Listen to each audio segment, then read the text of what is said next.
Bueno, el día de hoy, como les comentaba, tenemos este conversatorio que hemos organizado y que se llama Fósiles fuera de casa. Entonces, le damos la más cordial bienvenida a la maestra en ciencias, Belisa Aguilar Arellano. Ella es presidenta del Consejo Nacional de Paleontología, viene aquí representando al Instituto Nacional de Antropología e Historia, el INAH. Y bueno, por acá también le damos la más cordial bienvenida al doctor Roberto Díaz Ibaja, de la Escuela Nacional de Estudios Superiores de la Unidad de Morelia, Universidad Nacional Autónoma de México, que ahorita que lo escuchen hablar, su voz les va a sonar conocida. Y bueno, también al maestro en ciencias Sergio González Mora de la Facultad de Ciencias, también de la Universidad Nacional Autónoma de México, que ya anda por aquí conectado. Y finalmente, nuestro amigo Héctor Porras Musquiz, que es director del Museo de Paleontología de Musquiz, Coahuila. Pues muchas gracias por venir. Felisa, Roberto, Sergio, Héctor, muchas gracias por estar aquí un ratito platicando de estos temas tan espinositos que pues que también son necesarios poner en la mesa de discusión y que los hablemos, ¿no? Porque pues son problemas que pues existen y que también tenemos que ver. Lo que les decía es que la paleontología es muy bella y nos gusta, Angioexplora, eh, que vean los fósiles y la belleza de la historia que nos cuentan los fósiles, pero también que veamos el lado B de que existen problemas pues muy importantes, ¿no? En la paleontología actual, no nada más en México, sino en Latinoamérica. Hace poco Juan Carlos Cisneros y colaboradores, junto con una servidora y Sergio, pues sacamos esta publicación en donde quedamos choqueados de los números del colonialismo, pero en el caso de Brasil, que fue lo más choqueante, el número de lotipos que están fuera de Brasil en colecciones extranjeras. Y bueno, aquí nosotros también en GeoExplora hemos hecho un poco la tarea de pues ver también dónde andan algunos de los fósiles y nos hemos llevado la sorpresa de que efectivamente también hay fósiles mexicanos pues fuera de nuestro país en colecciones extranjeras, principalmente en el ámbar, que ese es un gran problema. Entonces, quisiera empezar con la primera pregunta y que ustedes nos dijeran por lo que ustedes saben o por lo que ustedes han visto a lo mejor en noticias, en periódicos o por donde ustedes están trabajando, ¿no? ¿Cómo es que salen estos fósiles de México? Se supone que están protegidos bajo una ley en donde nos dicen que los fósiles son propiedad de la nación, propiedad de la federación. Entonces, ¿por qué tenemos fósiles en colecciones extranjeras? Entonces, si quieren, nos vamos por la inicial de su nombre. Entonces, la primera sería Felisa. Bienvenida, Felisa, adelante.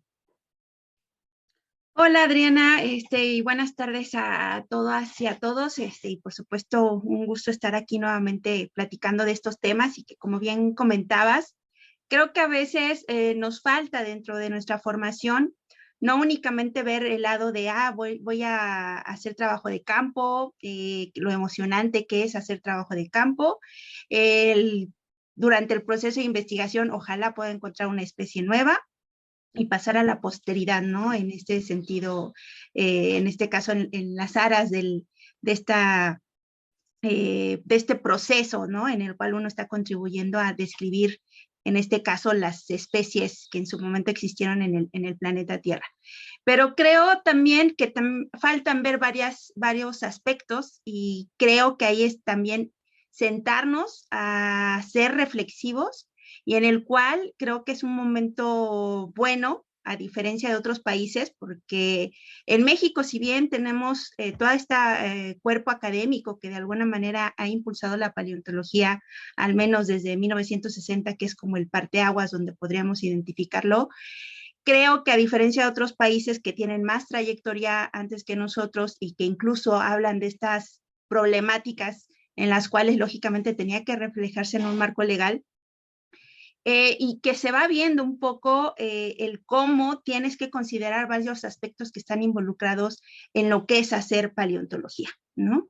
Y por lo tanto, yo creo que es conveniente que en algún momento reflexionemos cómo es que van haciendo, en este caso, la disciplina científica de la paleontología en nuestro país, y a partir de ello, cómo ¿no? En este caso, la influencia de cómo nosotros vamos formando esta disciplina científica y que lógicamente desencadena en la generación de colecciones, ¿no? Y de la descripción de estas colecciones, nos marca la línea acerca de qué es lo que tenemos que hacer. Entonces, por ahí yo recuerdo que en algún momento cuando yo estaba perfilándome en este aspecto de la paleontología, y por lo menos no sé si ahorita en el posgrado actual, en el programa del posgrado actual de Ciencias Biológicas de la UNAM, teníamos una materia que era sistemática, en donde veíamos todo lo de manejo de colecciones, ¿no? Colecciones biológicas. Y todo este código que hay, ¿no? De todas las etapas que hay alrededor de estas colecciones científicas naturales. Y creo que eso es un poco importante porque es como el eje rector, si queremos verlo así, sobre todo para estas colecciones que hablamos de tinte científico, que debe de existir, ¿no? El tener claro este objetivo, ¿no? Todo el universo en el cual esta colección va a abarcar y por supuesto todas las etapas que tienen que ver, desde qué es el espacio adecuado para tenerlo y por supuesto el personal y el recurso, porque creo que de repente caemos en esta situación de, oh, yo tengo una colección científica, ¿no? Y los parámetros que hay, o sea, no los cumplen, sobre todo partiendo de toda una estrategia que hay a nivel mundial de cómo se encadenan estas colecciones. Y dentro de esto es algo que a mí me llama mucho la atención porque dentro de las colecciones naturales en algún momento era parte de esa función el hacer el intercambio de especímenes, ¿no? Entonces, y que si bien a lo mejor el especialista no estaba en el país, pero sí sabías que estaba en otro país, pues entonces yo le enviaba las muestras. Y a partir de ahí, pues esas muestras, en lugar de regresar al país, se quedaban con el investigador que estaba haciendo la descripción. Entonces, creo que ahí es donde mucho de lo que existe fuera de nuestro país, en términos de paleontología, nace, ¿no? Porque exactamente, sobre todo porque en siglo XIX este intercambio epistolar que había entre los científicos, entre los naturalistas, que si bien no nada más era de intercambio de especímenes, sino de ideas, de esta discusión que había, pero sí nace en esta necesidad de decir, yo aquí tengo esto, necesito describirlo y hay que darle un nombre o algo. Y entonces el especialista pues lo define, ¿no? Lo describe y lo deposita en esa colección. Entonces, creo que ahí, en lugar de ir cambiando prácticas, durante mucho tiempo permanecen, porque es esa idea de estas colecciones científicas de intercambio y en donde incluso se dice, ¿no? El holotipo se deposita aquí, pero los paratipos están en tales y tales y tales colecciones. Entonces, creo que ahí tendríamos nosotros que repensar en algún momento qué cambios tenemos que hacer en la parte de paleontología. ¿Es válido hacer esto? O sea, yo ahí lo preguntaría, ¿no? Lo pongo ahorita a discusión de la mesa. Entonces, creo que eso es uno de los primeros elementos que tendríamos que ver, ¿no? O sea, eso es parte de la raíz y por lo menos en nuestro país, donde una gran parte de los que hacemos paleontología somos biólogos de formación, creo que ha sido como esta línea, ¿no? En la cual, pues nosotros con este ímpetu de generar estas colecciones, pues vamos dando estas pautas y las vamos en algún manera transmitiendo, pero ya no hacemos esta autorreflexión y en el momento de decir, aquí tenemos que cambiar ciertas prácticas porque esto ya no es lo adecuado. Y en términos en los cuales, incluso en este caso, pues ya hay un marco legal, al menos desde 1986, que habla sobre este tipo de aspectos, ¿no? Entonces yo con eso comenzaría en este momento. Wow, Felicia, te fuiste directo. Yo estaba pensando en mercado, que íbamos a empezar con el mercado negro y por eso salen, pero te fuiste directo a la academia y tienes toda la razón. La academia fue de las primeras que empezó con estos intercambios sin pensar que había leyes que regulaban la protección del registro fósil, evidentemente. Y a lo mejor algunos de nosotros cometimos esos atropellos incluso sin saber, porque se hacía tan normal, era tan normalizado en la academia, ¿no? Que que tú viajaras en tu maleta con tu ejemplar para que lo viera tu colega en Estados Unidos, porque no hay que pedir permisos o porque no sabías que tenías que pedir permisos, etcétera, ¿no? Pues muy bien, es tu turno entonces, Héctor. Héctor Porras del Museo de Paleontología de Musquis. ¿Cómo es que salen estos fósiles de México? ¿Tú qué sabes? Mira, aquí está feliz, ¿así me escuchan? Sí, Felisa, estaba recordando ahorita, hace muchos años que venía Felisa y me decía, yo tengo una camioneta en la que íbamos a la sierra. En el 2004 yo conté 27 paleontólogos que vinieron aquí a Musquis, de Europa, de México, de Estados Unidos, ¿verdad? Todos ellos. Y no hay problema. En una de esas, Felisa, me acuerdo que me dijo, si le hubieras dicho a cada paleontólogo que te firmara, que pusiera su nombre en la camioneta, o sea, la haces inmortal, ¿verdad? O sea, la haces, pues imagínate, todos los paleontólogos y bueno, total, ¿verdad? O sea, venían muchos paleontólogos aquí. Entonces, eh, me tocó ver muchas cosas.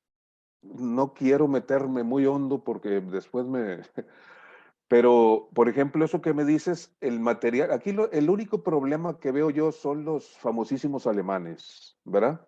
Como te digo, gringos, es más, de aquí a 237 kilómetros, aquí a mi mano derecha, está Estados Unidos.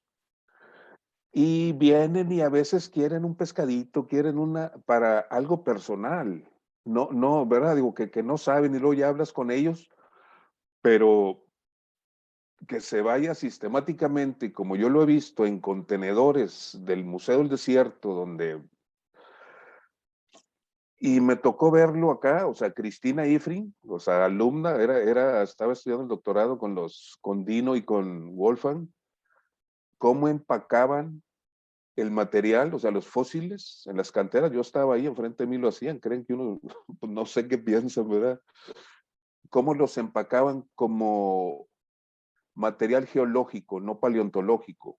Haz de cuenta que la estoy viendo, o sea, con zacate seco, preparando, estas son rocas, sale del país como rocas, no como fósiles. Entonces, eso no necesita, ¿verdad? Para láminas delgadas y que la estratigrafía y todas esas cosas. Entonces, eso me tocó a mí verlo, me tocó verlo. O sea, y luego después, en el Museo del Desierto, en otras ocasiones, estaban los contenedores. Me tocó estar adentro el material ya iba hasta piezas de arqueología. O sea, yo las vi, estaba un paleontólogo de la UNAM, no voy a decir el nombre, ¿verdad? Andaba conmigo esa vez y toneladas de fósiles. O sea, ¿se pueden imaginar lo que es eso? Y ellos pedían permisos, solicitaban permisos al INA y todo, sí, para fósiles, pues sí, unos que sí, que pensaban regresar, y lo demás, lo que no. Eso me tocó verlo a mí aquí, o sea, y muchas cosas. Híjole, no me quiero meter muy... De hecho, Rubén Rodríguez de la Rosa alguna vez también en vivo, porque la gente decía, es que salen en las maletas en el aeropuerto, ¿no? Y Rubén decía, no, es que, o sea, así no salen, No, ¿no? Yo lo vi, así, lo mismo que tú nos estás diciendo, no, yo los yo lo vi. vi, eran contenedores, o sea, no era una pieza, eran kilos y kilos de roca, ¿no? Ujú. Que era embarcada a Alemania, ¿no? Entonces, en la ilusión de nosotros pensando que, ay, pues es que en la aduana no te revisan la maleta y de seguro ahí traes un fosilito, ¿no? Dos fosilitos. Y él lo No. dijo con todas las letras, ¿no? O sea, igual como tú lo estás refiriendo. Y es también por esto que en el 2007, pues salieron esos periodicazos, ¿no, Héctor? Tú fuiste parte también de esa historia de los periodicazos en donde decían que, pues, que qué estaba pasando, porque esto era muy irregular, que el Museo del Desierto está involucrado en esto y que pues era bastante penoso que ni ellos supieran cómo se regulaba esto de que los fósiles no están a la venta en nuestro país y no deberían de haber salido, porque siempre para salir necesitan un permiso de Un acuerdo a la permiso. legislación. Exactamente. De aquí Bueno, pues, también, ajá, adelante. de aquí también, los paleontólogos aficionados de Sabinas también, o sea, ahí estuvo el Musquisopteryx, esto lo comenté hace poco ese también se lo llevaron sin permiso a Alemania y después se tuvo que regresar de tantas cartas al gobernador al rector de la Universidad Autónoma de Nuevo León, del gobernador de Coahuila, o sea, muchos se tuvo que regresar eh, a Rubén no sé si comentó Rubén cómo le fue cuando pasó eso, cuando dijo eso, o sea, cómo le fue dando vueltas a Arturo González González. O sea, no es el Museo del Desierto, porque hay gente buena, o sea, hay gente, hay eso, pero la cabeza, o sea, el director, Arturo González y Tommy, o sea, Manuel Padilla, que es el curador, esos son, los demás, o sea, no tienen que ver, ellos son los que están, pues es una marioneta, yo así lo veo, Arturo González González es una marioneta de los alemanes, ¿verdad? O sea, el Museo del Desierto hace cuenta que es de ellos. Entonces, sacaban, ya mero lo metían a la cárcel, lo hicieron que firmara papeles a Rubén, porque de que Sí, ya no iba, de que ya no iba a hacer eso, o sea, el poder que tenía, pero ahorita ya los tiempos han cambiado, ahorita ya es otra cosa, entonces, ahorita ya hay cosas que se pueden hacer y que pues hay que hacerlas, o sea, esto ya no puede continuar así, o sea, estamos hablando de toneladas, estamos hablando, me tocó vivir muchas cosas, a mí, o sea, aquí es muy largo para decirlo, me tocó ver muchas cosas, el pobrecito de Arturo González, o sea, los dejaba que hicieran, nomás les conseguía los permisos a los alemanes y luego venían los alemanes y aparte de las malas prácticas y todo, no nomás el saqueo, o sea, la manera como entraban, como, y aquí están todavía los cantereros, y aquí está todo eso. Entonces, yo creo que hay que hacer algo, en un momento de, o sea, es indignante, eso es y y como dice también Héctor, bueno, a las personas que les tocó esos eventos, ¿no? En el 2007, desafortunadamente creo que no tenían el apoyo también de una red de más paleontólogos que estuvieran con ellos, que pues hicieran un movimiento alrededor, ¿no? Y creo que hoy, después de todo lo que se ha destapado en Brasil, en otras partes del mundo, creo que pues ya no pueden seguir con estas exactamente, prácticas y es, es necesario también hablar de eso para que se visibilice, como bien lo dice Héctor. Alberto Blanco lo estaba haciendo el doctorado con ellos en Alemania y lo corrieron, lo mandaron acá y no le permitieron, o sea, también tuvo muchos problemas Sí, por lo eso es muy mismo, por lo que malo. dijo. Entonces, son, y ahorita me estoy acordando, fíjate, que estamos hablando de ética, ¿verdad? En esos años vino Jesús Alvarado, yo creo que acababa o todavía no era doctor, y vino Alberto Blanco también. Y aquí atrás de mi casa íbamos a hacer un catálogo, no iban a ser ellos son los que yo no, un catálogo de peces y yo me equivoqué en las localidades, o sea, no estaba seguro y no se hicieron todavía, o sea, se quedó por un error mío, o sea, no quisieron, ¿verdad? En vez de ponerle, era muy fácil, ¿sabes qué? Pues creemos que es de acá o de esta, no sabes las localidades, no se hace. O sea, Ay, bueno, esa es la ética, yo lo viví esto. Y así te puedo estar platicando muchas cosas, o sea, que ellos dijeron, o sea, yo no me atrevo a hacer algo que no es. wow. Alberto y Ojalá que así Jesús Alvarado. fuéramos Y era cuando en nuestra andaban, práctica. sí, me ha tocado, ay, sí, ya me estoy, me ha tocado mucho ver también, o sea, como te digo, de todo el mundo. Y los mexicanos, pues ya sabemos cómo somos los mexicanos, pero cuando quieren, o sea, no les piden nada a ninguno. O sea, hay la capacidad, hay eso que y hasta se me hace que hasta demás. Pero bueno, ya siguen los demás. Porque Ok, bueno, pues entonces vámonos por orden. Hace rato dije Sergio, pero va primero entonces Roberto, si vamos por orden. Adelante, Roberto. Hola, pues muchas gracias por la invitación y pues, bueno, yo creo que una de las cosas, bueno, esto que menciona ahorita Héctor sobre no sé la localidad, no lo hago, es algo que de verdad debería tomarse como mantra, ¿no? Por todos los paleontólogos del mundo, porque es muy, pero muy frecuente. Yo como divulgador estoy como mucho en contacto con las noticias de dinosaurios, porque es lo que a la gente le gusta, ¿no? Entonces, escribe un nuevo dinosaurio en fulano tal lugar, fulano de perengano lugar, y me toca estar revisando qué es lo que dicen de localidad y demás.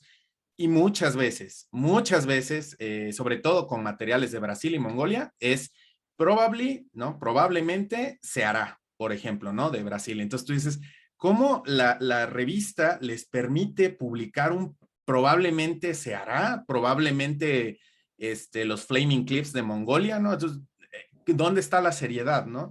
Ya en la plática que habían organizado ustedes de paracaidismo y de cuáles son las consecuencias se hablaba de la pérdida de información y esto es pero súper importante. No hay información estratigráfica, no hay información tafonómica, no hay información de microfacies, nada, ¿no? O sea, básicamente es un trofeo. Y esto pues es una muy, muy, muy mala práctica y elimina toda la otra posible información científica que se pueda generar. Desgraciadamente, en México hay algunos grupos de trabajo, hay que decirlo, que siguen fomentando esta idea pues me lo trajeron de, no sé, Oaxaca y lo voy a describir. Tal vez es de la formación fulana o sultana y ahí lo pongo, ¿no? Tal vez. Pues entonces, ¿qué se está haciendo, no? Y parte de las posibles soluciones que yo he visto. Por ejemplo, yo cuando empecé a dar clases aquí en la ENES, en la Escuela Nacional de Estudios Superiores de la UNAM, en Morelia, el plan de estudios de geobiología contemplaba pues la historia de la vida en la Tierra, etc., etc., ¿no? Cómo se forma un fósil, no sé qué. Pero ahora a raíz de todo esto que se está, que empezó a darse como mucha notoriedad, sobre todo por los casos de Brasil. Yo ya he estado como platicando con otros colegas que damos la materia y vamos a meter ya sí o sí una parte así grandota de ética en la paleontología, porque no es posible ya a estas alturas que hablemos de la parte científica, de la parte de que sí, el dinosaurio fulano tiene 3 huesitos en el dedito, pero no toquemos esto que es tan esencial y que es realmente formativo. O sea, tal vez el estudiante ni se acuerde de cuál es el rasgo diagnóstico de Arcosauromorpha y ni le importe, acabe trabajando con diatomeas, con foraminíferos, con esponjas, con lo que sea, pero esta parte de la ética de la paleontología, de cómo se debe de hacer y que nosotros comencemos como profesores a enseñarles a los alumnos, por ejemplo, el documento de cómo se debe de hacer la investigación, los lineamientos para la investigación paleontológica en México. Este semestre, por ejemplo, regresamos a actividades presenciales. Por cuestiones de tiempo y demás, no alcancé a prospectar una localidad para ver si era viable o factible llevarme a los estudiantes ahí. Y ya cuando por fin tengo como el tiempo para poder ir, veo que tengo que meter un proyecto, tengo que especificar a qué colección van, tengo que hacer un montón de cosas porque no puedo ir con mis estudiantes y saquear como si fuéramos un montón de buitres hambrientos ahí la localidad, despojarla de todo y luego quién sabe dónde va a quedar almacenado ese material. Entonces, como no se pudo planear toda esta logística, no vamos a campo, así de sencillo, ¿no? Y obviamente los estudiantes pues no están muy felices con eso, pero pues es la forma correcta de hacerlo, ¿no?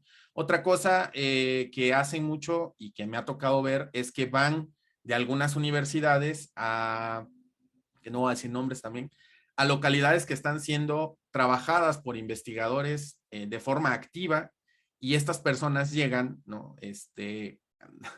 Y se roban el material, ¿no? Y de repente aparecen publicadas nuevas especies y no hubo proyecto de por medio, no hubo contacto con el investigador, no hubo absolutamente nada. Entonces, todo ese tipo de prácticas perniciosas, pues, las aprenden los estudiantes de sus profesores. Entonces, si nosotros como profesores no empezamos a enseñarles cómo es que se deben de hacer las cosas y cuáles son los costos de hacer las cosas bien, ¿no? Vamos a estar generando estudiantes que vayan a saquear, y esto es un caso que a mí me tocó ver en redes sociales. Me ha tocado ver estudiantes egresados de universidades de alto prestigio que estudiaron con paleontólogos muy respetables y que acaban yendo a localidades secretas, entre comillas, ¿no? A robarse, porque no se le puede decir de otra manera, a robarse equinodermos en este caso, y todavía presumir en redes sociales, se lo mandé a mi querido amigo fulano de Alemania, que no es científico, es coleccionista. Entonces, ¿y el registro fósil de México qué? ¿No? O sea, ¿para qué aprendiste paleontología si para lo que lo aprendiste fue para ir y saquear, ¿no? Entonces, yo creo que sí, como la parte de la docencia tiene que ya meter cartas en el asunto, porque sí, podemos aprender tafonomía, pero también es esencial aprender ética de paleontología, porque si no, no estamos yendo a ningún lugar, estamos corriendo en círculos nada más, ¿no? Totalmente de acuerdo y bravo por esa iniciativa de meter estos temas en los chicos, en los futuros paleontólogos o biólogos, pero que van a tener esa especialidad hacia el estudio del registro fósil. Y pues la verdad es que sí, todas las universidades tendrían que ponerse las pilas en ese aspecto, porque sí, evidentemente son los que van, o sea, nosotros igual tendremos unos años más activos, pero los que vienen atrás son los que van a hacer los nuevos descubrimientos, los que van a publicar, los que van a hacer colaboraciones con los extranjeros de nuevo, ¿no? Entonces, pues la verdad es que sí, es necesario, más que necesario, tocar estos temas siempre en las clases. Tu turno, Sergio, bienvenido. Muchas gracias por la invitación. Hola, hola a todos. Bueno, todos los puntos que han tocado son muy importantes, son valiosos. Voy a recalcar sobre todo ahorita el de la docencia, pero lo voy a recalcar a partir de mi experiencia como estudiante. ¿Por qué? Porque yo recuerdo que cuando empecé a interesarme en la paleontología, me interesé por un grupo que se llama Briozoos, un grupito de pequeños organismos que en ese tiempo se pensaban que no habían surgido en el periodo cámbrico, sino hasta el Ordovícico. Justo en ese semestre que yo llevé esa materia, apareció un artículo en una revista que es Geology, que se decía, encontramos los briozoos más antiguos del planeta. Entonces yo quedé enloquecido y lo veo, digo, se localiza en México, en Oaxaca, Formación Tiñú, entonces me emocionó más. Entonces yo estaba muy contento, yo quiero estudiar esto, dije, ¿no? Briozoos. Entonces ya después, pues, entré al taller, elegí tema de tesis, y justo empecé a trabajar en una formación que se llama Formación Ixtaltepec, que está en Oaxaca, y que está justo al lado de la Formación Tiñú, donde encontraron esos fósiles. Por tal motivo yo pregunté en la colección, oigan, ¿tenemos ejemplares de esto? ¿De estos briozoos del Cámbrico? Podría ser mejor mi tesis de licenciatura de briozoos del Cámbrico. No hay nada. Y dije, bueno, publiqué, yo seguía muy feliz con esos briozoos cámbricos, le platicaba a todo el mundo. Después, ya en la maestría, tuve la oportunidad de ir al extranjero a hacer una estancia, estaba en Londres, y de repente se me ocurrió decirle al curador, sí, yo trabajo cerca de esta localidad donde están los briozoos cámbricos, y se queda, no, esos no son briozoos, son otra cosa, y me enseñó otros ejemplares de otro lado que dice, estos son más antiguos que son los briozoos más antiguos. De repente, pues, ya dije, no, pues no son tal cosa. Con el tiempo, me empecé a dar cuenta de por qué yo no podía estudiar esos briozoos, porque al fin de cuentas este grupo británico fue el que dio la respuesta para decir no son briozoos. ¿Por qué? Porque ellos tuvieron acceso al material. Y de repente, ¿pero cómo tuvieron acceso al material? De repente voy leyendo el artículo y al final dice, agradecemos al profesor Landing, que está en Nueva York, por enviarnos ejemplares. O sea, sacaron ejemplares de México, los tienen allá y además ellos reparten ejemplares del país por otros para que los trabajen, ¿no? Entonces, los ingleses ya lo habían visto. Yo vivo en México, trabajo cerca de eso y nunca había visto los ejemplares. Y no fue eso, o sea, eso empezó desde 2010 que empecé con esto. No fue hasta 2019 que en República Checa, en un congreso, un colega se acerca y dice, tú eres mexicano, mira, estoy trabajando con unos briozoos de México, y de repente me enseña que son los briozoos estos del Cámbrico, que no son briozoos, ¿no? Y me enseña una fotografía, oye, quiero que me des tu opinión sobre esto. Dije, pude ver el material hasta que un extranjero me lo mostrara, ¿no? El propio material mexicano. Y entonces ahí yo me di cuenta, esto no está bien, porque en verdad, yo tenía ganas de trabajar en ese momento el material, no podía porque no tenía el acceso al material, así fácil, inmediato. Me di cuenta que todo el mundo tenía acceso al material súper fácil, menos yo, a pesar de ser mexicano, y pues ahí dije, aquí hay un problema, y la verdad, ahí empecé a valorar y decir, es la importancia de por qué el material mexicano tiene que estar en colecciones mexicanas, y es más, colecciones más cercanas al punto de donde fue colectado, ¿no? Porque eso sí también es un problema, que todo se vaya para la Ciudad de México, eso también es un problema, ¿no? Las colecciones deben estar muy cerca de estos sitios, porque si no se repite el mismo problema, pero a otra escala. Entonces, ¿cómo salió ese material? Pues simplemente pues fue gente que pues llegó, no leyó las leyes porque no les importan, dijeron son invertebrados, colectaron un montón, se llevaron, no tuvieron ningún problema, y para ellos era normal hasta que pues les empezamos a exigir, ¿no? ¿Qué onda? ¿Por qué esos ejemplares están de aquel lado? Bueno, con esto me gustaría empezar. Wow, qué historia, Sergio. Para que escribas un artículo de eso no está padre, pero es una historia muy, muy buena, porque ejemplificas con tu vivencia cómo un grupo que tú querías estudiar no estaba disponible para ti como mexicano, siendo que el material fue colectado en México, extraído es una colección en Nueva York, me parece que estaban, y luego todavía los de Nueva York lo prestan el material que ni siquiera es suyo y que fue saqueado de manera ilegal, ¿no? Porque ese creo que sí fue antes del 80 y de la modificación del 28 bis, de la No, edición. 2010.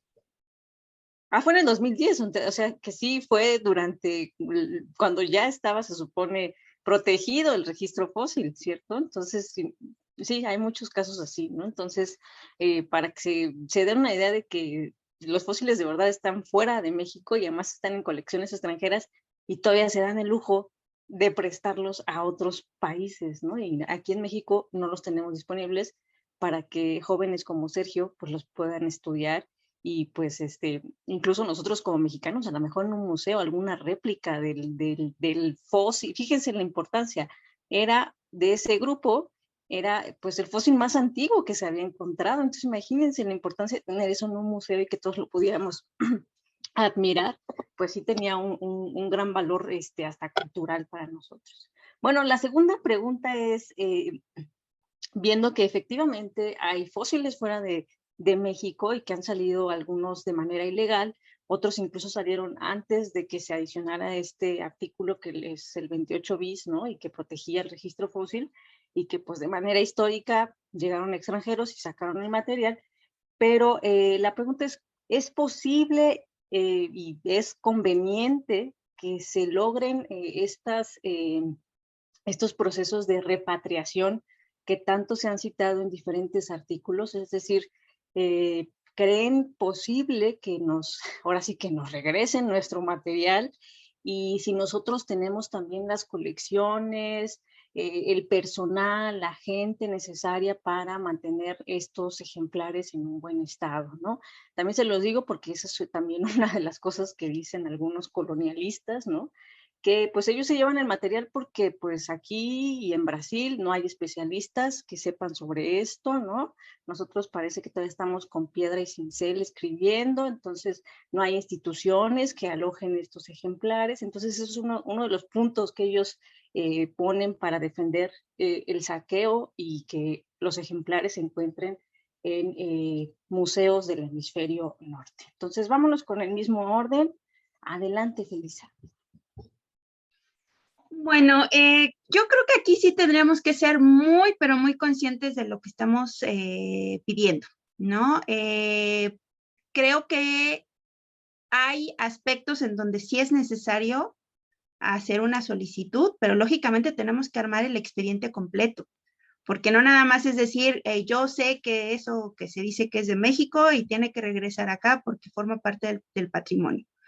Entonces, por un lado, recordemos un poco cómo está descrito en la Ley Federal sobre Monumentos y Zonas Arqueológicos, Artísticos e Históricos, que está hasta ahorita, digamos, la que nos marca un poco, o por lo menos es la que faculta al Instituto Nacional de Antropología e Historia para ver estos aspectos, y que exactamente nos hace una diferencia. Por un lado, que es cualquier evidencia de estos seres que habitaron en épocas pretéritas, ¿no?, en nuestro país, pero que tengan un interés paleontológico.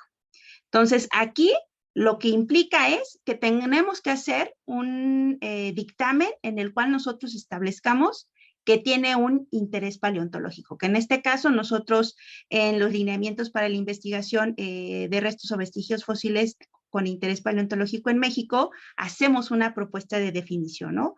Que lógicamente está en revisión, o sea, tenemos que ponerla a prueba para que realmente esa definición y los criterios que nosotros estamos estableciendo para su aplicación realmente puedan y se pueda, ¿cómo se llama?, aplicar de manera realista, ¿no? Porque a veces nos romantizamos demasiado y decimos, sí, todo esto es posible, queremos abarcarlo, pero hay que ver si es realmente los parámetros que estamos describiendo son útiles para aquello que nosotros queremos establecer. Entonces, por un lado, es de cajón el que tendríamos que hacer todo este dictamen para esto. Y también incluso hacer toda esta búsqueda de información para saber exactamente en qué momento salió del país, porque creo que eso es parte de los requisitos que se piden. Por ahí ustedes han visto mucho estas notas que desgraciadamente todavía vemos de la venta, de las subastas, de elementos arqueológicos, y muchas veces se dice es que no se pudo hacer nada, porque hay una serie de criterios, ¿no? Y parte de esto es cómo tú compruebas que realmente eso salió durante el establecimiento de la ley. Entonces, si nosotros no tenemos todo ese expediente y todas esas pruebas, a veces te puede complicar toda esta situación, sobre todo cuando tú ya estás haciendo una demanda, ¿no? Donde tú ya estás solicitando que se haga la repatriación de los materiales, que implican entonces un dictamen, lógicamente firmado por el especialista, ¿no? En este caso tendríamos que designar al especialista del grupo, porque recordemos que pues hay de todo en el registro fósil y por lo tanto no todos vamos a poder hacer un dictamen en términos de lo que se requiera en ese momento. Y por otro lado, ver exactamente todo el proceso y sobre todo dónde va a quedar almacenado y resguardado esos materiales, ¿no? Esa es una parte que yo creo que sí también tenemos que ser reflexivos en el estado en el que nos encontramos con nuestras colecciones científicas que pudieran hacer este resguardo, ¿no? Eso es por un lado. Y otro aspecto que a lo mejor tendríamos que abogar, y como ha sucedido, por lo menos en algunos casos lo hemos visto, sobre todo con el tema de los materiales de Brasil, de hacer conciencia con nuestros pares. Entonces, si ellos están conscientes de que esos materiales son de tal país, pues hacer todo este proceso en donde por este acto de buena fe, este acto de colaboración, se hace todo este proceso de regreso, ¿no? De reintegrar al país estos materiales. Y que eso es un proceso mucho más sencillo, ¿no? En donde también nosotros como INA tenemos que estar participando, pero incluso nuestra Secretaría de Relaciones Exteriores. Entonces, es un paso similar que muchas veces se hace con los monumentos arqueológicos, en donde, por ejemplo, la institución que esté en el país extranjero se acerca, ¿no? a la representación de México, ¿no? A la embajada o al cónsul, ¿no? Y hace esta solicitud de decir yo quiero regresar al país, ¿no? Estos materiales, estas situaciones y todo este aspecto. Lógicamente también nos tienen que notificar a nosotros como INA para que nosotros a su vez con la parte que en el INA tiene asignada esta tarea, que es la Dirección de Registro Público de Monumentos y Zonas Arqueológicos, establezca el enlace con la Secretaría de Relaciones Exteriores. Ya de ahí se hace todo un proceso diplomático en donde nosotros reafirmamos que estos materiales son del país y que por lo tanto pueden regresar y deben regresar por esta situación, y se hace ya una entrega, recepción e incluso se hace el envío por valija diplomática, ¿no? Entonces, hay esas dos vías, ¿no? La segunda yo creo que es hacer esta conciencia, realmente hacer una campaña de divulgación con nuestros pares de que en México existe una legislación, porque yo creo que si nosotros mismos tampoco cumplimos con lo que hay, ¿cómo vamos a exigir al extranjero que, oye, tú conoces las leyes y tú las conoces? Creo que ahí también tenemos que hacer un acto de autorreflexión y realmente aplicarlo, porque creo que ahí también tenemos mucho donde trabajar, porque parte de eso, porque muchas veces estos extranjeros llegan por invitación de nosotros mismos. Nosotros los llevamos a las localidades, ¿de acuerdo? Y entonces hacemos ciertos acuerdos en donde por X o Y razón se permite y se hace la salida del material. Entonces, creo que ahí es muy importante en donde si nosotros queremos seguir haciendo estas colaboraciones, también reconozcamos que hay ciertos aspectos que ya cambiaron y que lo que se busca además de no nada más este aspecto, como se ha dicho, ¿no? Es que ese nacionalismo, por ahí alguien me decía, es que quieren detener el avance de la investigación científica, ¿no? Porque se piensa que todo se quiere controlar y no permiten que nosotros sigamos haciendo todo este tipo de investigación. Creo que no es así.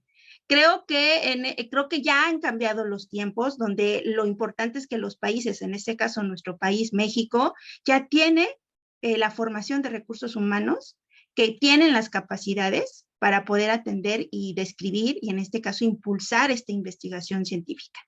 Ya creo que tenemos que erradicar esos pensamientos en donde necesitamos el apoyo de fuera para impulsar algo. ¿De acuerdo? Creo que esto se ha construido y debemos de reforzarlo bajo esas vías. Entonces, eso creo que en la parte para la repatriación todavía hay mucho que trabajar, pero sí establecer en este caso un programa de para qué queremos repatriar, ¿no? Y a partir de ahí establecer todos estos mecanismos para ello. Sí, desde lo que nos decías, ¿qué valor tiene? Explicar bien qué valor tiene ese fósil y por qué lo queremos de regreso. Y finalmente también poner los ojos en dónde lo vas a meter, ¿no? Porque imagínense, lo repatrian y se va a quedar ahí en la colección del Museo del Desierto. No, pues bueno, tampoco, ¿no? Entonces, en una institución científica, que sea pública, que tenga capacidad también para recibir otros ejemplares. Pues, ustedes no saben, pero la Colección Nacional de Paleontología está casi a full, o sea, ya casi no hay espacio, los recursos a veces no bastan para poder tener todos los, ahora sí que todos los ejemplares en buen estado. Adelante, Felisa. Sí, para abonar a eso que dices, hay una serie de criterios que debe de cumplirse para en ese momento la institución que vaya a ser la custodia debe de cumplir, ¿de Claro, acuerdo? sí. Entonces, en principio, a Lina le entregan estos materiales. Lógicamente, Lina tampoco tiene tanto espacio. Se busca muchas veces que queden, ya que se identifica de qué la procedencia de dónde vienen estas piezas, pues que se queden en esos lugares.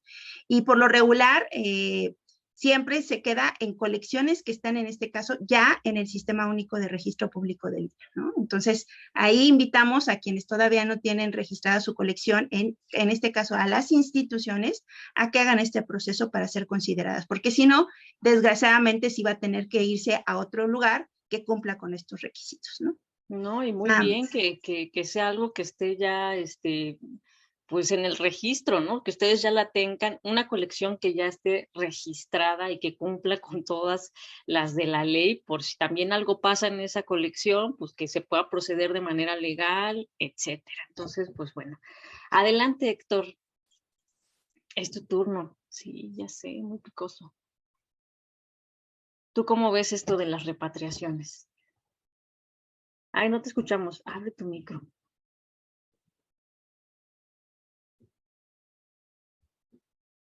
¿Así me escuchan? Listo. Ya. Sí.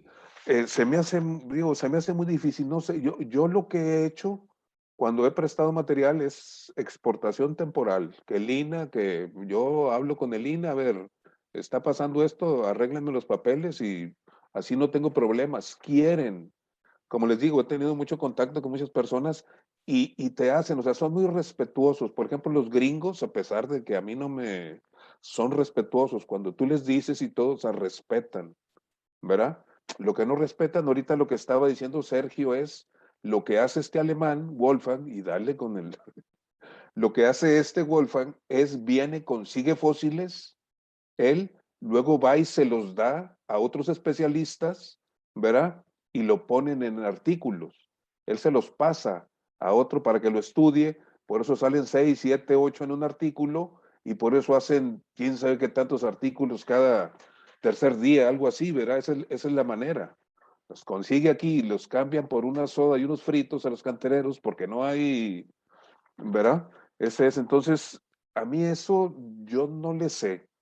Se me hace muy difícil, pero se me hace mucho más fácil prepararnos y hacer conciencia de la gente, hacer conciencia Yo batallo mucho con la colección aquí, o sea, no te ayudan porque no entienden, ¿verdad? O sea, no entienden la magnitud, o sea, todo y aparte para que no se vayan fue lo que yo hice aquí en Musquis. Aquí venían los alemanes y venían y así como les digo, una soda y unos fritos y me voy a llevar el Musquisopteryx y me voy a llevar esto, me voy a llevar y se lo llevaban.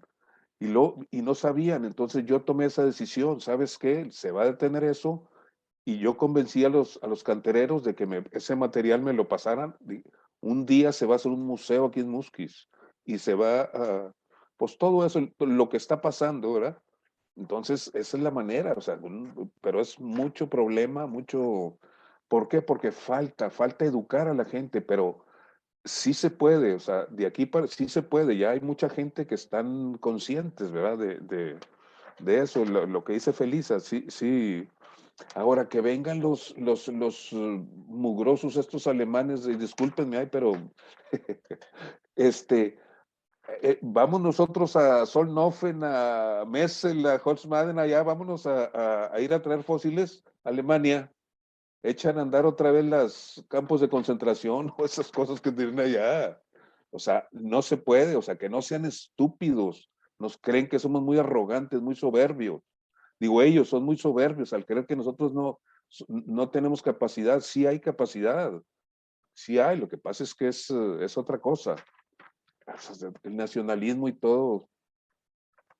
Bueno, Bueno, y ya. un ejemplo es que ustedes pusieron un museo en Musquis, ¿no? Y dijeron, bueno, no se lo lleven. Igual también, como decía hace rato Sergio, el colonialismo a una escala más chiquita, ¿no? Cuando nosotros que estamos en Ciudad de México, pues vamos a Oaxaca, vamos a Baja California, nos traemos los cerros completos, ¿no? Y los alojamos aquí en nuestra colección muy céntrica, en donde la verdad es que la gente local tampoco los ve y tampoco se entera, ¿no? Entonces creo que la mejor manera es esa, o sea, como Héctor, organizarse y empezar a hacer Sí, o sea, conciencia del valor. con el INA, o sea, yo siempre he estado con feliz a ver cómo le hago y pues, a los paleontólogos del UNAM también, ¿cómo le hago aquí? ¿Cómo le hago? O sea, felizas tú desde el principio, o sea, desde que empezamos, yo pedía ayuda y ayuda y ayuda y cómo le hago y todo eso. Y les Ahora, puedo decir que la colección del Museo de Paleontología de Musquis es una que está registrada, por ejemplo, y la de la Universidad, por ejemplo, de Nuevo León, parece que no está registrada. Muchas universidades que tienen un tamaño siendo universidad, ¿no? Y que pudieran tener una colección muy, muy grande, no están registradas y no están haciendo esa conciencia a nivel academia de registrar sus colecciones en el INAH. Y bueno, sí. yo me acuerdo que cuando era estudiante es que también nadie se le quería cuadrar a Lina, ¿no? O sea, somos de la UNAM, ¿no? ¿Qué te pasa? ¿Por qué le vamos a estar dando cuentas a Lina? Pues porque está en la ley, porque es una legislación, no te lo puedes saltar. Ellos mismos decían, o sea, no nos interesa, ya después ya entró Felice y todo eso, no nos interesan los fósiles, ellos mismos decían, o sea, era, ¿verdad? Ahora, por ejemplo, yo quisiera, nunca lo he hecho, pero cuántas tesis de licenciaturas, de maestrías, todo lo que ha salido, toda la información que ha generado estos fósiles. Y el Museo del Desierto, a ver cuántos paleontólogos ha formado, mexicanos. Viene Wolfgang con los alemanes, que les están enseñando a hacer el mismo caminito. O sea, eso es muy delicado también, porque les están diciendo lo que pueden hacer aquí, ¿verdad? Y vienen mexicanos aquí, me ha tocado, oye, buscan materiales, pues pídeselos a los alemanes. ¿Verdad? Sí, terrible. Sí, y todo por un fulano, o sea, por el que los está sosteniendo es Arturo, es el director, ¿verdad? Pero todo eso se puede cambiar y yo creo que ya es hora,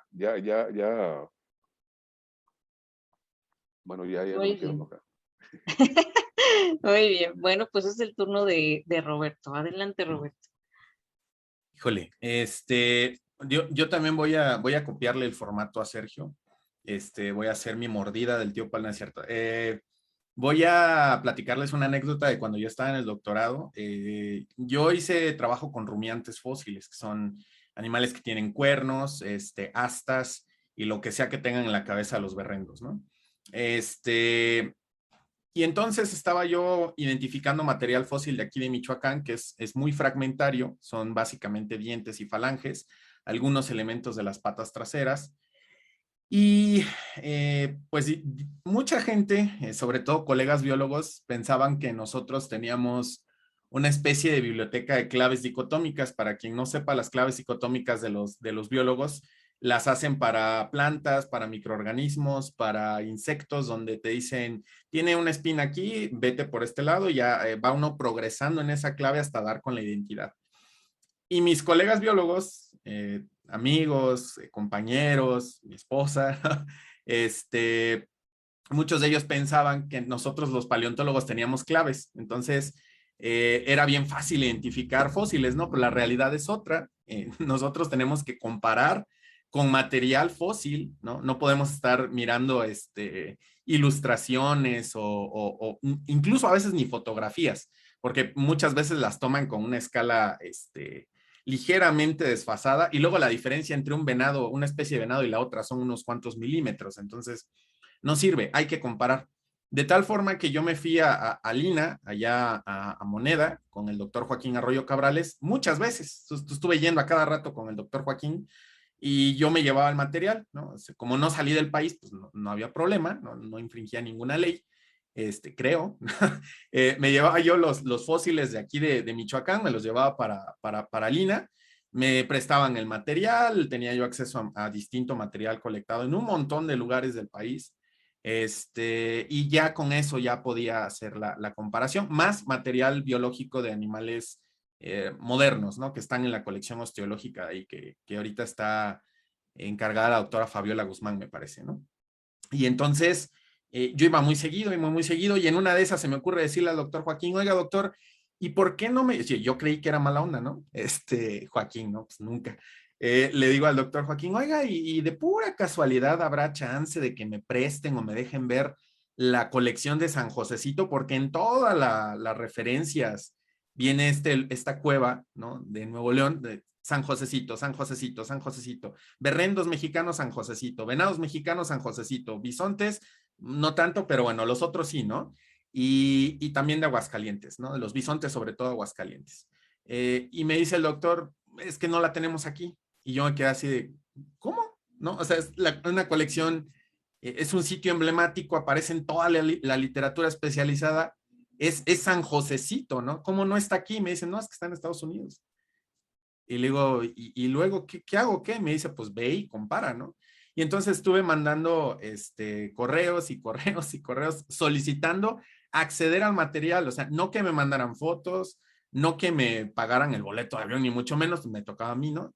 Pero hasta no tener la confirmación de que tenían el material, lo hice con correos institucionales, con correo personal, total y absoluto silencio, ¿no? Nada, jamás devolvió. Sí se pudo haber hecho, ¿no? Yo lo hubiera podido decir al doctor, oiga, doctor, hágame el favor de conectar con ellos y decir que va un estudiante, ¿no? Pero pues ya estaba yo con el tiempo aquí en la garganta y ustedes saben que el doctorado es de tiempos muy, muy precisos, entonces ya era la urgencia y entonces me tocó identificar con el poco material mexicano que había, ¿no? Y el doctor en ese momento me cuenta que ya había intentado hacer la gestión para que repatriara esa colección de San Josecito, pero que le dije que él básicamente me dijo que había sido totalmente infructuoso y una de las cosas que pues eran como la gran negativa era que no había suficiente espacio en México para albergar la colección. Y cuando pasaron los años, ya después al principio, pues como uno es estudiante, no sabe, pues me dio coraje y dije, ¿cómo puede ser, no? Pero ya cuando uno va creciendo y va viendo la colección con ojos más fríos, con menos brillo en los ojos, ¿no? Y me di cuenta, dije, es cierto, realmente no hay tanto espacio. Y luego cuando estaba yo platicando con un técnico haciendo una cosa de microscopía de desgaste de los dientes, me cuenta que hubo unos cambios reestructurales, donde ya no los contrataban por base, sino por, me parece que era por año. Aquí seguramente la maestra Felisa sabrá más que yo, pero ya los contrataban como temporal, entonces no había ni personal para poder atender la colección, ¿no? Por recortes que se van dando desde arriba, ¿no? Obviamente no tiene nada que ver con que no quisieran, sino que simplemente no se podía.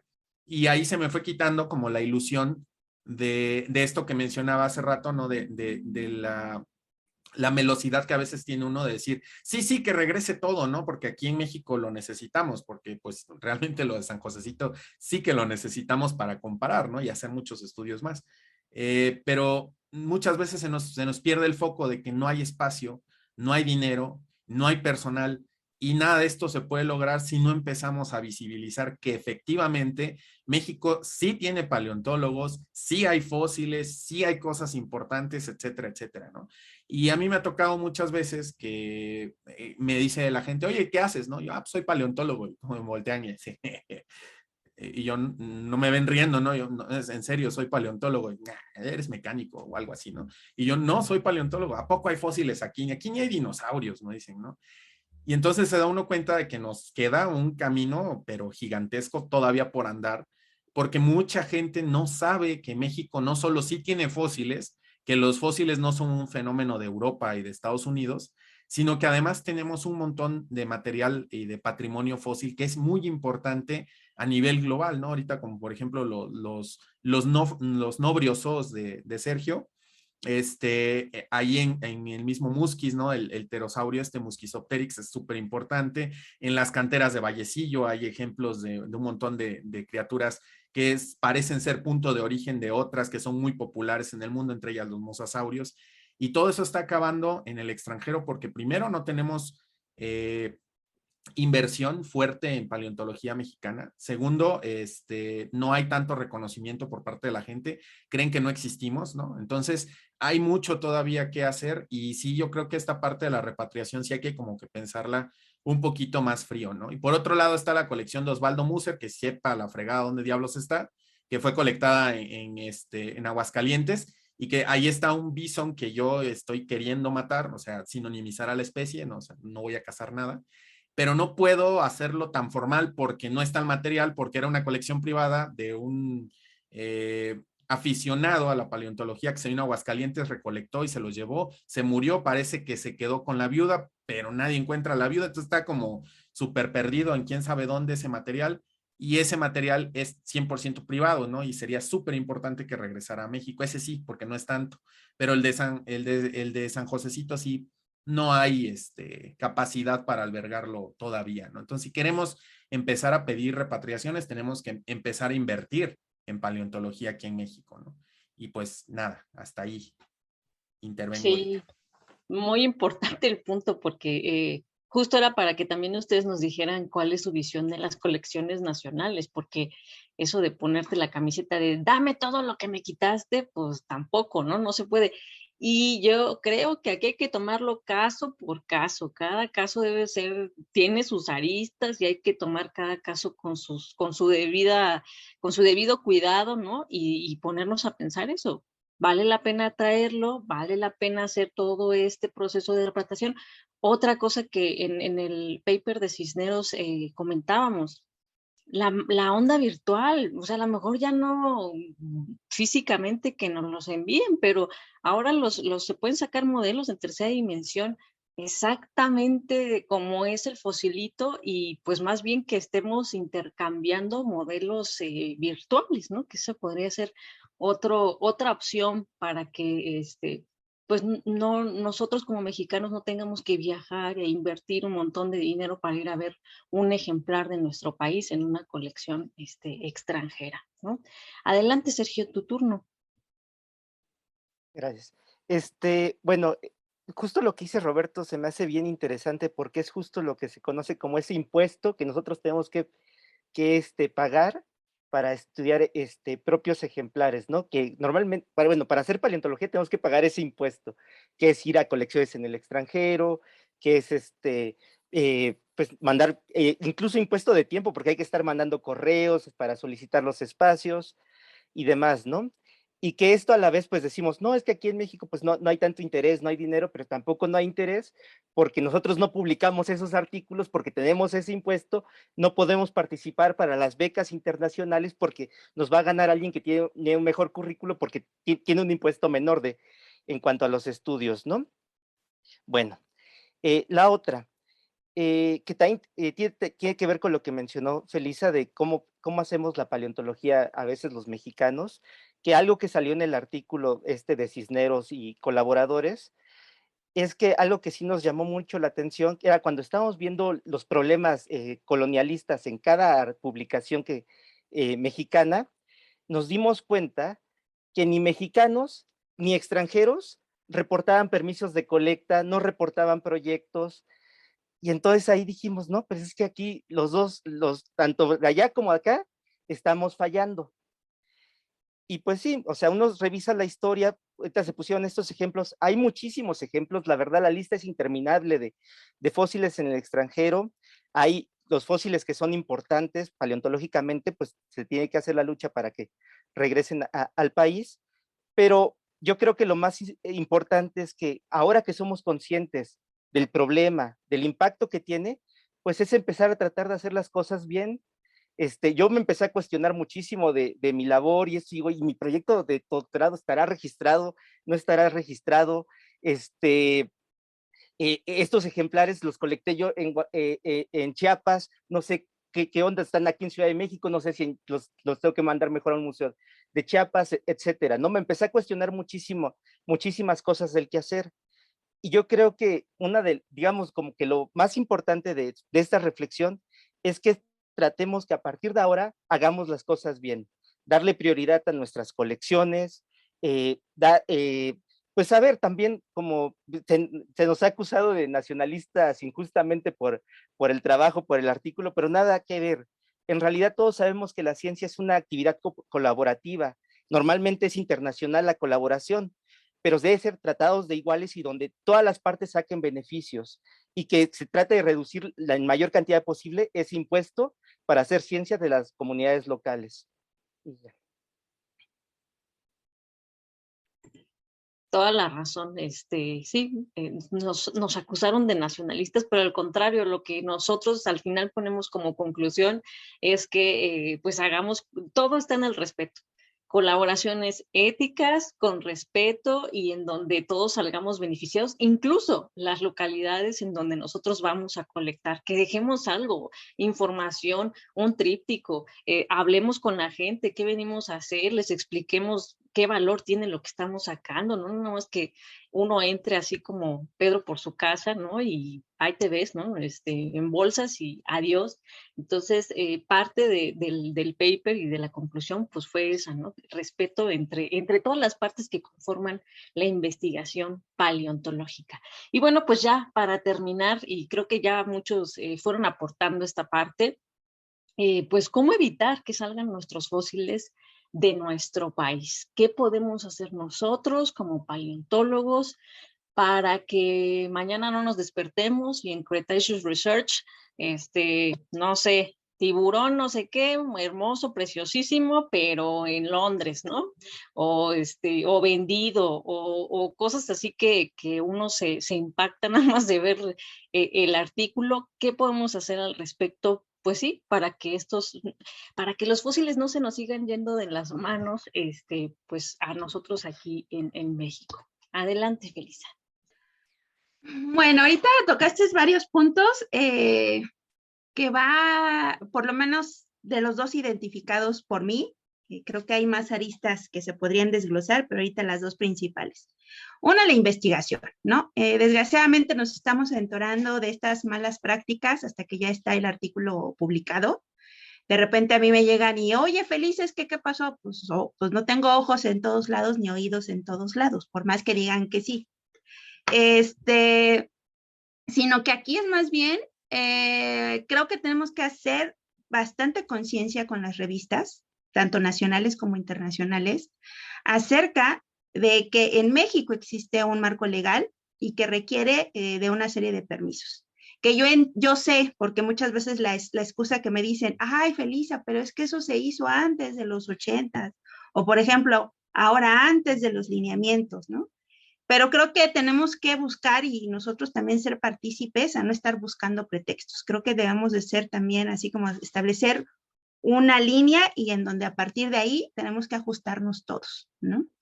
Entonces es partir con eso, con las revistas, ¿no? De decirles, hay un marco legal, te invito por favor a que a lo mejor tus revisores no lo van a hacer porque ellos, el objetivo es otro, pero tú como editor sí tienes esa responsabilidad porque estás recibiendo, ¿no? El trabajo. Y me parece que un editor, parte de su trabajo es ese, no nada más ver que cumpla con las normas editoriales para poderse ir a dictaminar, sino también, sobre todo, si hay un apartado de ética, el que estos elementos cumplan con ese aspecto. Dos, que en el momento que un especialista vea, dado que ahorita esta dinámica de las revistas electrónicas nos hacen la publicación de las ¿no? Pruebas del artículo final y detectan algo, por favor, repórtenlo. Para que nosotros, en este caso, por lo menos como consejo, poderles decir, oigan, aquí hay una falta. Porque si no, desgraciadamente, nos enteramos ya que no podemos hacer ningún comunicado más que decirle al editor, pon más atención en los siguientes artículos, porque si no, pues ahí tenemos una serie de problemas. Entonces, a alguien que por el grupo, que vea este tipo de situaciones, por favor, repórtenos estas cosas para que tengamos el tiempo, porque además hay un tiempo estimado para que nosotros, y de hecho creo que eso es parte del objetivo que se hagan estas prepruebas, ¿no? No nada más hacer comentarios acerca de todo este proceso de revisión de los fósiles, sino también de este marco legal. Que eso fue lo que sucedió con Ubirajara, ¿no? Que era en una preprueba, se hace todo esto y a demostrarlo, ¿no? Entonces yo creo que esa es parte muy importante en la cual nosotros podemos incidir, al menos en lo que nosotros mismos vamos encaminando a cumplir con estos lineamientos que ya están aquí. Y que hay que recordarlo, está hecho por seres humanos, por lo tanto puede haber errores, pero por lo mismo los podemos enmendar, los podemos corregir, los podemos robustecer. Pero eso solamente con la práctica lo vamos a ir haciendo, no nada más desde el escritorio, sino realmente cuando nos detecten qué es lo que nos falta o qué estamos exagerando, porque a lo mejor a veces romantizamos también la protección y conservación.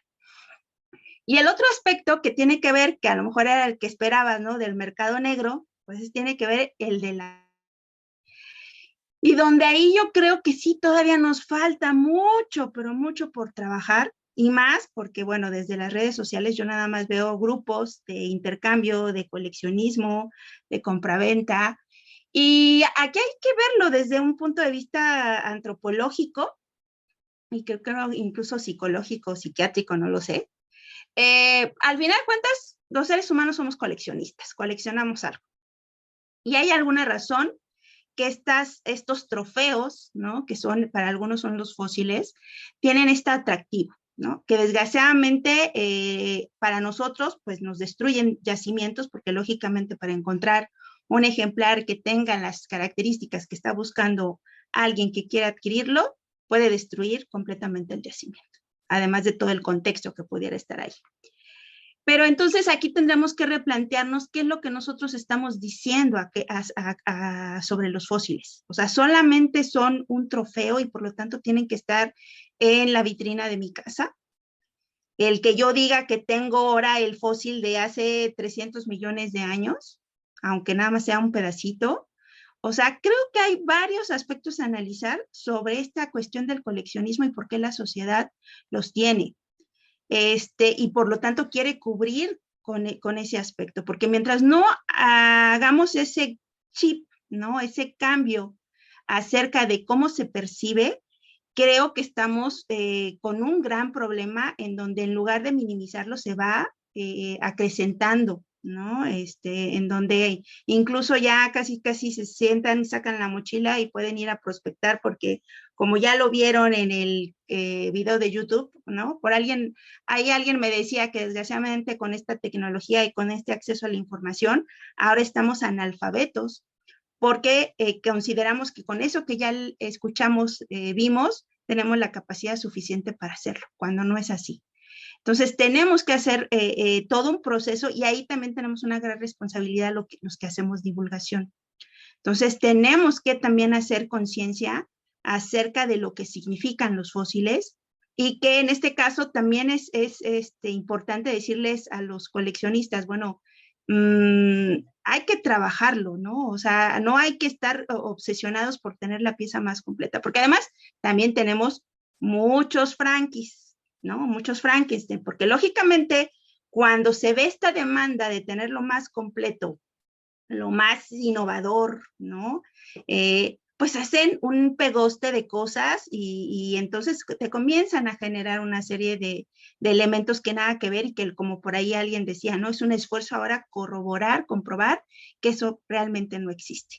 Entonces creo que tenemos un papel muy importante como divulgadores para enfatizar con la sociedad que los fósiles son parte de toda esta construcción que hacemos. No son la única pieza, porque en algún momento algo decíamos, ¿no? Los fósiles son lo más importante, no. Es el fósil más el contexto y sobre todo que esté en un espacio adecuado para resguardar, que al final de cuentas es nuestra prueba de lo que nosotros estamos diciendo.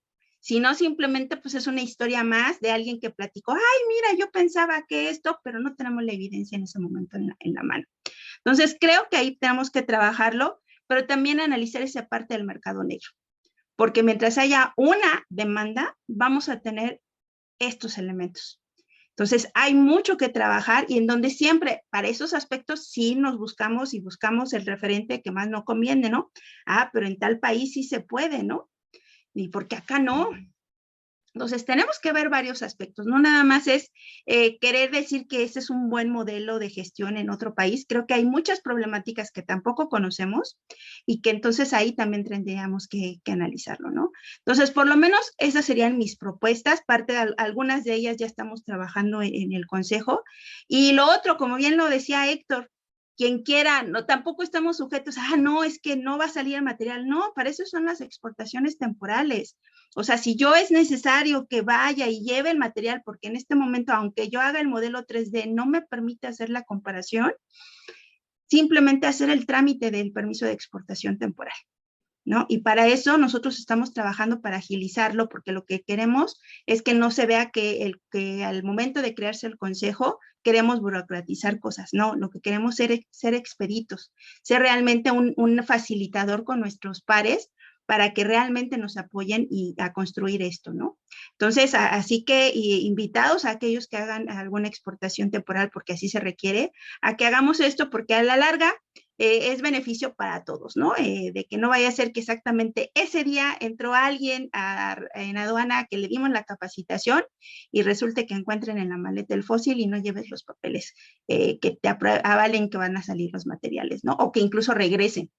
Y ahí tengamos un problema de que ahora cómo demostrar estos aspectos, ¿no? Entonces, creo que por ahí es donde tenemos que trabajar. Y exactamente, creo que es momento de tomar esta bandera de que nosotros, al menos estas buenas prácticas, hacerlas e inculcarlas en las nuevas generaciones que nos toque formar. No, pues tienes toda la razón, Felisa, y yo la verdad es que te felicito tu papel en el Consejo Nacional de Paleontología. Creo que parte de que tú vengas, te sientes con nosotros a hablar sobre estas cosas, ya enriquece un montón la discusión y que tú te abras también a decir, bueno, sí, tenemos un problema, ¿cómo lo podemos solucionar? Hay que estar unidos, hay que hacer las cosas desde casa para poner el ejemplo, ya desde ahí, pues ya dice mucho, ¿no? Porque la otra es que decían, no, ¿por qué invitar a Lina si él es el que tiene el problema? Él debería de estar metiendo a todos a la cárcel, ¿no? Casi, casi, ¿no? Pero dices, no, o sea, este es un problema de añísimos y de muchas generaciones que se ha repetido el patrón muchísimas veces, ¿no? A lo mejor aquí ya podemos cortar cadenas y empezar con prácticas saludables, y la verdad es que es a partir mucho de ello, de que pues tú estás en el Consejo Nacional de Paleontología, la verdad, y que estás muy disponible y abierta a la discusión y a estos temas que cualquiera, yo creo que cualquier otro nos hubiera dicho, yo no voy a ir a estar conversando de que hay fósiles fuera de casa, eso no pasa, ¿no? Entonces, pues la verdad es que te agradecemos mucho. Héctor, ¿qué podemos hacer? Y tú haces mucho allá donde estás. Cuéntanos. Abre tu micro. Adriana, ¿qué Listo. medidas tomar? Que sigas con lo que estás haciendo. Eso es, que sí. Se está despertando, o sea, tenemos muchas cosas y se necesita alguien que sea líder y tú lo has hecho muy bien, se te da, ¿verdad? El estar, pues con esas cosas de la ética. Si tienes ética, puedes tener todo, puedes conseguir todo. Si no hay ética, no hay nada. No, no, no, no. Entonces es trabajar en equipo. Mira cómo estamos todos conscientes o sea, podemos ver los problemas. Hay manera de solucionar, se puede solucionar, yo lo veo también. Se puede solucionar, trabajar en equipo, unirnos y empezar. Pero por favor, y te agradezco mucho que estés haciendo esto, aunque tú no lo creas, aunque digas que o que creas que una chispa puede incendiar un bosque y tú puedes ser esa chispa. Sigue adelante. Gracias, Héctor. No, pues yo decía que tú nos precedes a nosotros incluso, ¿no? Tú fuiste el que dijo algo está mal y aquí está pasando algo raro. Les voy a contar algo. Levantar la voz en ese momento yo creo que fue también un acto de valentía de los paleontólogos que se encaraban a una mafia, ¿no? No, Y no, la verdad es que, no dormía, no dormía. Hubo noches que no dormía, porque decía, pues el otro es un negocio muy, muy redituable. pero lo hablaron y Me alzaron la voz y tocó, eso la verdad es de Adriana, aplaudirse. Adriana, me tocó ir con los alemanes, con Arturo González, con ellos, estar en las canteras, ¿verdad? Con todo lo que traían, o sea, ¿cuál es la palabra? No, no, todo lo que traían, todos los recursos que ellos traían, y luego después ver a los mexicanos, ¿me entiendes? O sea, como estábamos, y tengo fotos donde estaban, entonces, híjole, o sea, Claro. es muy, por eso lo hice, o sea, llegaba, o sea, son muchas cosas que podría platicar, ¿verdad? De cómo estaban ellos con todos los recursos y cómo llegaron. Ellos llegaron acá, Musquis, con una mano atrás y una adelante. Y de aquí después sacaron el Musquisópteryx y sacaron otros y vieron todo lo que había, ¿verdad? Ahorita yo tengo fósiles de 32 canteras marinas, nada más canteras marinas. Pues es una riqueza. Ahora, Increíble. esto no está publicado. Está publicado del río Bravo hacia arriba, todo el mar interior de Norteamérica. Es un tesoro lo que está aquí. Entonces, ellos lo vieron y pues yo también. Yo pensaba, fíjate, decía, bueno, estos alemancitos están en Alemania. Imagínate hacer el plan, conseguir proyectos, conseguir recursos, conseguir todo. Estás en Alemania, te vas al aeropuerto, del aeropuerto te esperas, vuelas a México, de México duermes en México, te vas a Monterrey o a Saltillo, te vas a Musquis, de Musquis te vas, todo eso, o sea, tiene que ser muy importante. O sea, no van a venir y aparte me hicieron unas proposiciones, ellos mismos, muy indecorosas, ¿verdad? O sea, me ofrecieron lo que no se imaginan. Y pues no, les dije que no. Entonces, hay mucho que hacer y se quiere hacer. Tú puedes, o sea, por favor, sigue con esto está cambiando. Hay mucha gente que está consciente, pero por los lugares donde están no pueden, o sea, porque no se mandan solos. Están en instituciones y todo, pero quieren apoyar, quieren ayudar. O sea, ya vieron aquí, o sea, ya vieron aquí en Musquis. Esta colección de fósiles hizo a Musquis un pueblo mágico. O sea, tenemos los indios Kikapús y los negros Mascogos, tenemos muchas cosas y lo que nos dio el valor, lo que nos dio fueron los fósiles. La, la, la cantidad de fósiles, ¿verdad? Que hay aquí. El año pasado yo mandé una carta a la UNESCO donde estaba solicitando, después de esto te lo platiqué ¿verdad? Que Musquis sea un geoparque de la UNESCO. Esto lo platicamos y todo, y se puede hacer. O sea, para que veas la importancia de los fósiles, lo que pueden hacer los fósiles, ¿verdad? No se ha hecho porque la gente no entienden. O sea, no entienden y eso te lo pide la UNESCO, pero se mandó en la carta, se mandó. Entonces, sí es muy importante tener eso. Ahora, ¿quiénes son ellos para decir si tenemos o no tenemos? Pues vamos a hacer un arreglo. O sea, ¿cómo me van a decir unos gringos, o unos alemanes, o unos franceses, oye, te los voy a quitar porque tú no puedes, o no tienes un espacio? No, haz un espacio aquí y te presto fósiles, o los, de alguna manera, o sea, pero no que lo vean a uno como a un niño chiquito. Ah, no, me los traigo porque tú no puedes con ellos. ¿Cómo no? Pues vienes y te los llevas, y eso que decías también, a mí me ha tocado mucho aquí verlo. Ellos venían aquí y yo era lo que les reclamaba. Diles qué es. Diles lo que se están haciendo con esos fósiles. La importancia, no les conviene, porque después Claro. les tienen que dar otra cosa. Y de esa manera les daban una soda y unos fritos. O para una caguama y los otros así. Entonces no les conviene, los quieren ignorantes. Y ahorita ve para que veas, o sea, ya no quieren, o sea, ya están despiertos.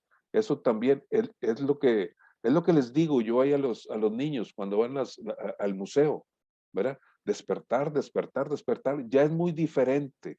Ya no se puede eso que están haciendo ellos, ya no se puede. Entonces, Tienes por toda la favor, razón. sigue adelante, Adriano, sigue adelante, eso es bien importante. Gracias, Héctor. Y bueno, pues sí, como decía también, la divulgación en las diferentes comunidades todavía falta mucho. Y bueno, es el turno de Roberto. Adelante, Roberto. Pues ahorita me gustó algo que decían que una chispa puede iniciar un incendio.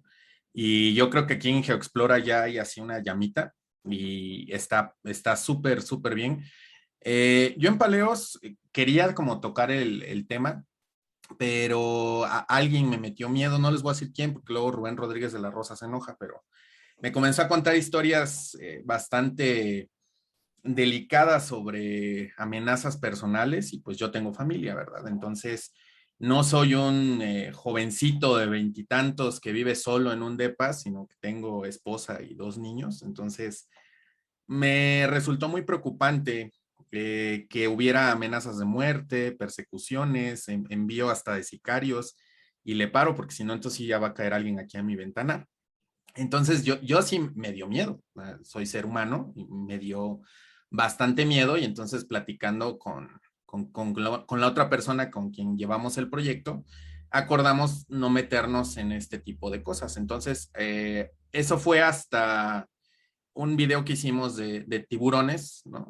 Tiburones raros, ¿no? Y entonces salió el tema de Aquilolamna, ¿no? Que desde luego que es el número 1, es el más raro. Pues es un tiburón pelágico de aletas extrañísimas, que sus dientes están asociados a dientes bien conocidos en Estados Unidos.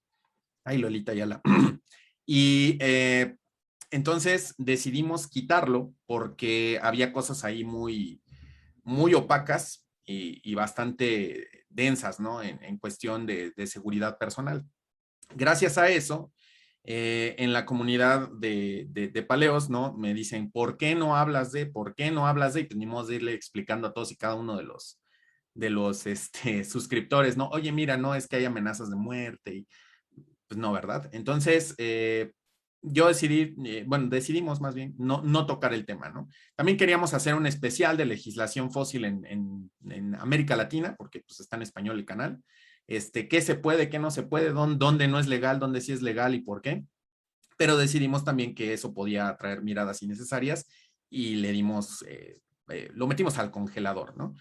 Luego vimos que en GeoExplora se estaban aventando el paquetazo, ¿no? De hablar de esto y entonces se me aflojó la boca. Empecé a ponerlo en Facebook y como una especie de prueba para ver qué tanto la comunidad está interesada en estos temas y resulta que sí está muy interesada. Entonces decidimos este año, luego de la salida del artículo en el que estuvieron trabajando ustedes dos, bueno, los tengo aquí a los lados, entonces, Sergio y Adriana, ahí fue donde platicamos, en una noche dijimos, ¿sabes qué? Vamos a entrarle, ¿no? Entonces ya estamos haciendo un esquema bastante grande de diferentes videos, que obviamente no van a ir uno tras otro, porque si no se va a volver Paleos la historia, la legislación de los fósiles en la Tierra, pero sí va a ir intercalado desde la parte del comercio legal, la parte del mercado negro, la parte de la legislación en México, la legislación en América Latina, etc. etc. Casos como el de Irritator, el Aquilolamna, etcétera, etcétera. Entonces ya vamos a empezar a darle visibilidad. Entonces, esto no es tanto un comercial, aunque sí parece, pero no, es más como un agradecimiento a ustedes porque gracias a ustedes me inspiraron, pues, ¿no? A subirme los pantaloncitos más para arriba y pues a aventármela y pues ahí vamos a estar. Entonces, ahí cuando los vean, sabrán que ustedes fueron los impulsores de que surgiera esa información y bueno, pues con una audiencia de más de 130,000 personas, pues yo creo que sí es importante aprovechar ese espacio, no solo para hablar de que si separaron al Rex en 3 especies o no, sino también para cosas que son un poquito más de carácter social. Y por otra parte, lo que ya decía la maestra Felisa, ¿no? La parte de la formación de las nuevas generaciones y del trabajo poniendo el ejemplo como paleontólogo. O sea, no me voy a ir a meter, por ejemplo, a la cinta Portalitos, aunque trabajé ahí toda la carrera, porque está siendo trabajada en activo por otros colegas, ¿no? Entonces yo ya no estoy ahí, pero tampoco porque yo estuve ahí cuando estaba en formación, me voy a ir a meter sin proyecto, sin colección repositoria, sin nada y nada más por los LOLs, ¿no? Entonces, pues también hay que enseñar con el ejemplo a las nuevas generaciones y más que apuntar el dedo y decir tú fuiste, ¿no? Enseñarles qué está mal y que sí existe una legislación y que por amor a quien ustedes crean, no, el INAH no llega a quitarte tu terreno ni tu casa. Si así fuera, el INAH estaría lleno de políticos, pero no. Imagínense, el negocio de bienes raíces más fructuoso de la tierra, ¿no? Me meto al INAH y me robo 30 hectáreas de rancho porque pues, había un fósil ahí, ¿no? No pasa. Entonces, es otra de las cosas que tenemos que ir y llegarle a la gente, ¿no? Porque en estos grupos que comentaba la maestra Felisa, uy, no. Alguien menciona INAH y van a llegar a quitarte tu casa, se lo van a robar, ¿no? Y así como que, no, así no es la cosa, ¿no? Entonces, todavía nos queda mucho trabajo por hacer y pues vamos a empezar por ese camino, ¿no? Al menos así lo pienso hacer yo. Y pues bueno, muchas gracias por la invitación al conversatorio y por estar con todos ustedes que saben mucho y pues uno está pollito todavía en estas cosas. Gracias.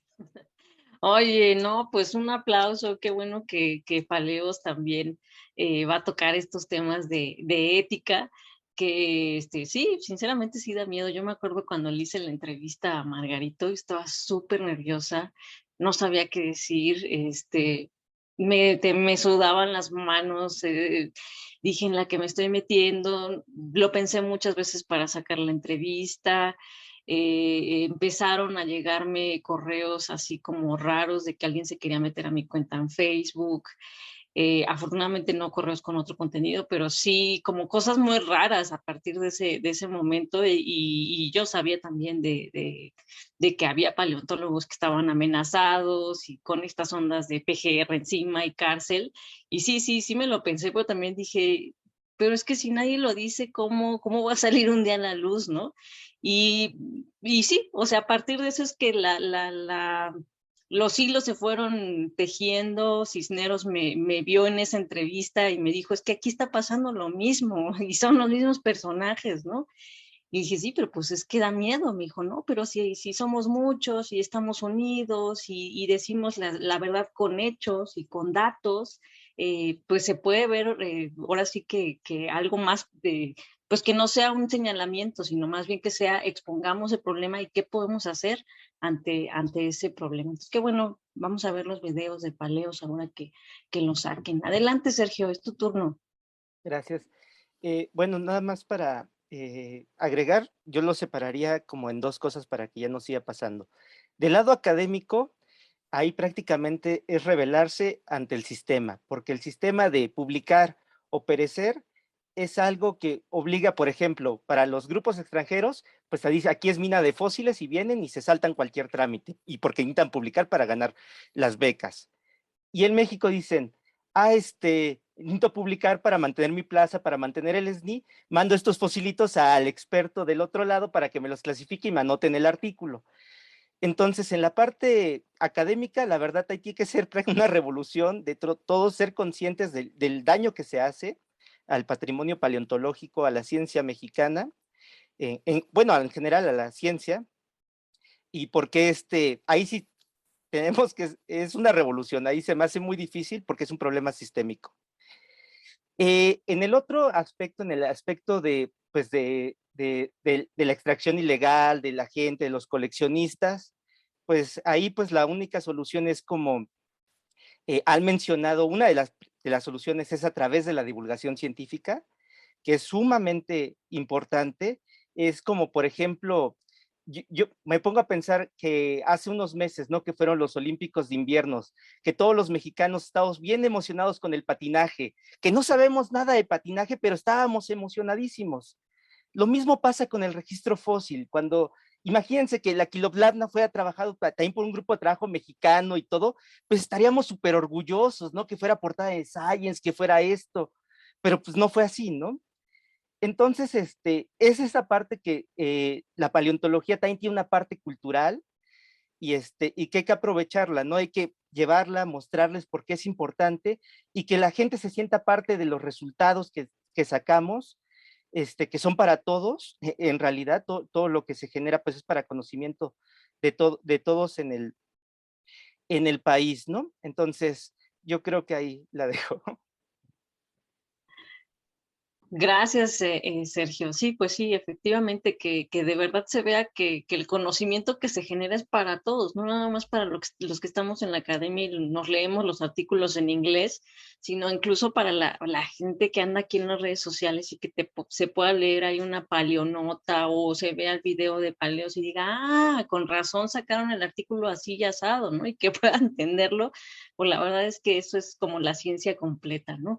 Que también llegue a niños, adolescentes, adultos, abuelitos que ni siquiera sepan mucho de paleo, pero pues que que tengan ese interés y que puedan llegar a conocer más sobre su país y su registro, ¿no? La historia que tiene su país, no prehispánica, sino incluso antes de esa época prehispánica. Entonces, bueno, pues con esto terminamos el conversatorio.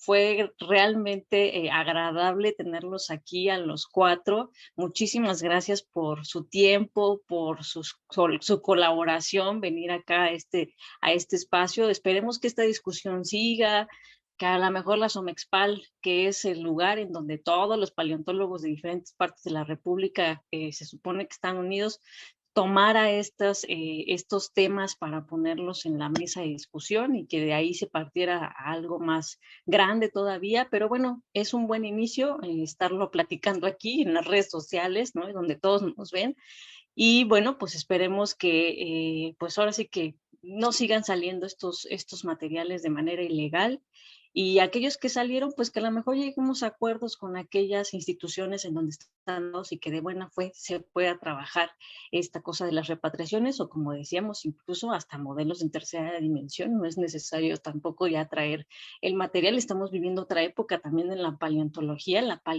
virtual, entonces pues podemos darle esa otra salida a este problema. Entonces, pues les agradezco mucho. Felisa, muchísimas gracias. Héctor, que nos estás viendo desde Coahuila, muchísimas gracias. Roberto, desde Michoacán. Sergio, acá en la Ciudad de México, muchísimas gracias. Y bueno, pues esperamos que les haya gustado este conversatorio, geoexploradores. Híjole, sí tenemos varios comentarios en la página de Facebook. Si quieren o si tienen tiempo de meterse para leerlos, yo la verdad es que les estuve poniendo ahí los lineamientos, las leyes, también para que la gente también supiera de qué estamos hablando cuando hablamos de los lineamientos de investigación paleontológica. Les puse también ahí una tabla de los especialistas y las instituciones científicas en México, que eso es una tabla del artículo de Cisneros y colaboradores. Puse aquí también la página del Consejo de Paleontología del INAH, que yo traté de abrirla y hubo ahí unos problemillas. Felisa, no sé si está funcionando. Está fallando ahorita la plataforma. Esperemos que quede arreglada el día de hoy. Y si no, nada más tengan paciencia. Prueben con otro buscador, porque a veces el Chrome no lo jala, entonces con Firefox puede funcionar. Pero denos la tarde de hoy para que esto se solucione. Perfecto, bueno, pues ahí tienen el link y pueden hasta intentarlo. Y bueno, pues les agradecemos mucho que nos estén viendo y que nos vivieran durante el transcurso del conversatorio, y pues sin más por el momento nos despedimos. Recuerden que el próximo jueves viene la doctora Rosalía a hablarnos ahora sí de buenas prácticas. Terminamos este ciclo de ética en la paleontología con un buen sabor de boca con nuestra querida Rosalía, entonces no se lo pierdan. Y bueno, pues esto es todo hasta el momento. Muchísimas gracias y les agradezco a todos ustedes. Chao.